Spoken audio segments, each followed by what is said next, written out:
કુદરત ક્યારે રૌદ્ર સ્વરૂપ ધારણ કરે તે કહી શકાતું નથી. મધ્યપ્રદેશના જબલપુરમાં બરગી ડેમમાં સહેલગાહે નીકળેલા આ પરિવારોને ક્યાં ખબર હતી કે આ તેમની છેલ્લી સફર હશે? જુઓ આ વિડીયો. પવનના જોરદાર સુસવાટા છે, લોકો હસી રહ્યા છે, વિડીયો બનાવી રહ્યા છે, પણ એક ભૂલ, સૌથી મોટી ભૂલ, કોઈના પણ શરીર પર લાઈફ જેકેટ નથી. તંત્રની બેદરકારી કહો કે મુસાફરોની લાપરવાહી, આખરે પલટાયેલી આ ક્રૂઝે અનેક જિંદગીઓને છીનવી લીધી. શું ટુરિઝમ વિભાગની જવાબદારી ન હતી કે આ પવનની ગતિ જોઈને ક્રૂઝને અટકાવે? શું લાઈફ જેકેટ ફરજિયાત ન હોવું જોઈએ?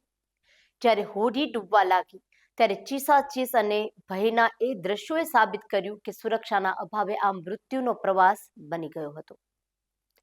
પણ આ આખી ઘટનામાં જે તસવીર અને વિડીયોએ દેશભરની આંખો ભીની કરી દીધી તે આ છે. જી હા, એક લાચાર પણ હિંમતવાન માતા અંતિમ શ્વાસ સુધી પોતાના બાળકને છાતીએ વળગાવીને રાખ્યો છે. જિંદગીની જંગ હારી ગઈ પણ મમતા જીતી ગઈ. આ વિડીયો ચીસો પાડીને કહી રહ્યો છે કે કોઈની એક નાની ભૂલ કેટલા હસતા રમતા પરિવારોને હંમેશા માટે વિખેરી શકે છે.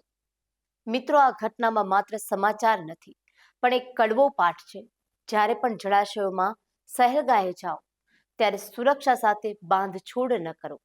લાઈફ જેકેટ માત્ર દેખાડો નથી, એ તમારી જિંદગીની ગેરંટી છે. જબલપુરની આ દુર્ઘટનામાં આપણે નિર્દોષ જીવો ગુમાવ્યા છે. તંત્ર તો તપાસ કરશે, પણ શું એ માને એનો દીકરો પાછો મળશે? આપના પોતાના પ્લેટફોર્મ લલકારને લાઈક કરો, ફોલો કરો, સબસ્ક્રાઇબ કરો અને શેર કરો.